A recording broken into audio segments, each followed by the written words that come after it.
Hello, everyone, and welcome back to another episode of Statesman Soundwave with your host, Raghav Khosla. Today, I'll be giving a rundown on the top 4 Big Ten basketball teams that are projected to make the national tournament and how the season has been for them. With the Big Ten tournament coming up in a couple of weeks, we've gotten a thorough understanding of the top teams, so I'll be talking about each team's record, key players, strengths, weaknesses, and more. Overall, this episode will give you a quick overview of the Big Ten basketball season this year and will get you ready for the national tournament. Without further ado, let's get right into the first school, Michigan. A quick disclaimer before we start this episode. I recorded this a week ago when all of these records and stats were accurate. They may have changed since then, and there may have been some games that changed up the rankings, so please bear with me in that. But the more important stuff is the strengths and weaknesses of the team, which I hope this episode will help you understand. Let's get right into the episode. Michigan has surpassed the already lofty expectations set for them coming into this year.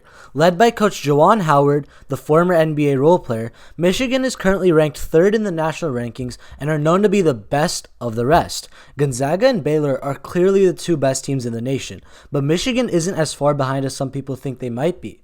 They currently have a 14-2 record and have had some big statement wins in the last few weeks, including a win over number 4 Ohio State and number 9 Iowa. Unlike previous years, the Wolverines don't necessarily have a star that defines them. However, this team has been successful due to the intelligent systems that their players have bought into. Offensively, the Wolverines are shooting threes and have found success in their three-point shooting an efficient 39% from 3 as a team. Five of their players shoot above 37% from 3, and their strong three-point shooting has allowed 7'1" freshman Hunter Dickinson to have freedom in the paint to bull his way to 15 points and 9 rebounds a game. However, the Wolverines' primary strength is their defensive ability.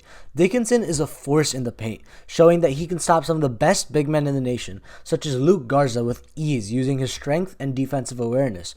Franz Wagner, brother of former Michigan star Moritz Wagner, is a versatile defender who uses his size and length to stifle defenders on the wing and keep them at bay in the post. He is joined by Eli Brooks as one of the best defenders in the Big Ten to form a Michigan defense that excels in contesting shots on the wing without letting their opponents get to the paint. Overall, this Michigan team has found its success in the spirit and determination they play with. Without a defining star, the players play as a whole, which has led to their success this season and their projection as a national title contender. Now, let's talk about Illinois. Unlike Michigan, Illinois didn't really have the highest expectations coming into the college basketball season. They struggled offensively in the previous season, and it didn't look like much would change given the core of their roster was primarily the same. However, the Fighting Illini currently hold a 15-4 record and rank 5th in the nation. They've had some great wins over strong teams like Iowa and Wisconsin and look poised to make a mark in the national tournament for the first time since making the Final Four back in 2005. To get to this point, Illinois took a 180-degree turn and revitalized their offense to being one of the best in the nation. Illinois' offense is centered around their two stars, Ayo Dosunmu and Kofi Cockburn. Cockburn acts as an anchor in the interior, and the other 4 guys on the floor are in constant movement, getting into open spaces and making the right cuts to get efficient buckets. Their offense is defined by pacing and spacing, something we are seeing more and more of in the modern basketball era. However, I want to get back to Dosunmu and Cockburn. They are arguably the best two-man pairing in college basketball outside of Gonzaga. Dosunmu is an extremely well-rounded offensive talent. He's an intelligent passer, a good reader of defenses, and is great in his two-man game with Cockburn. Speaking of Cockburn, he has emerged as one of the best big men in the nation.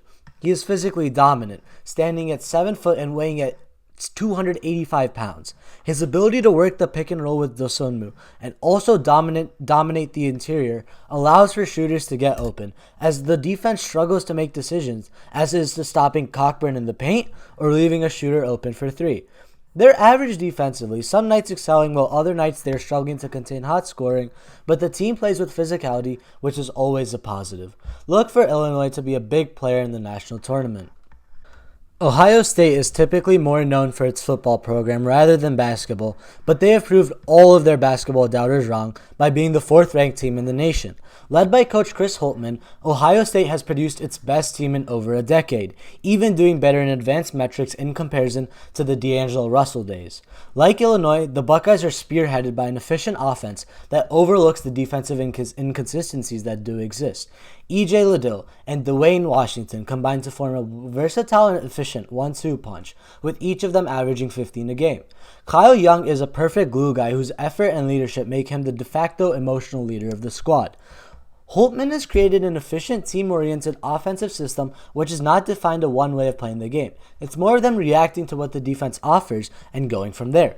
Having that flexibility will be key in the national tournament, as you never know what to expect game by game, thus needing the ability to adapt on the spot.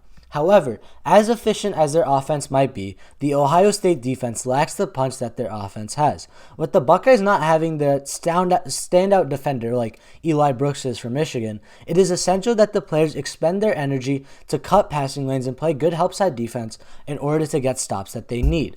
In basketball, good defense always leads to good offense, and the Ohio State offense will only carry them so far. Thus, the necessity for the Buckeyes to step it up defensively going into the national tournament. With the return of school legend Luke Garza, the Hawkeyes were expected to be a strong contender in the Big Ten. They have certainly proved that with their number 9 rank in the national rankings. Iowa's tournament hopes fall on the aforementioned Garza. This year, Garza continued to prove himself as one of the best players in the nation, averaging 24 points and 8 rebounds per game. Garza is the favorite for the Wooden Award, given his offensive dominance. He has brute strength and force that he combines with newly developed nimble footwork and soft touch around the rim to be a menace inside the arc. Despite struggling from 3, Garza is the offensive nucleus for the Hawkeyes. He even became the program's all-time leading scorer, surpassing Roy Marble's 32-year record. With Garza, the Hawkeyes have become a top 5 offense in the country. However, despite their historic offense, the Hawkeyes are extremely weak on the defensive end. They aren't even in the top 100 in defensive efficiency, and no team has won a national championship without being in the top 38 in defensive efficiency. They have struggled against stronger opposition, losing big games against contenders such as Michigan, Illinois, and Ohio State. If the Hawkeyes want to succeed in the national tournament, they have to hope for one or two things, if not both. Either Luke Garza has just a historic run and wills them all the way with his absurd offense, or the defense steps it up when it matters. The latter is more likely and also more essential for the Hawkeyes if they want any success on the national stage. And with that, I would like to conclude this episode of Statesman Soundwave. Thank you for tuning in. Be sure to follow us on Spotify and subscribe to our YouTube channel to always know when our episodes come out. Also, be sure to check out our website, statesmanshs.org, to read all the stories put out by our staff.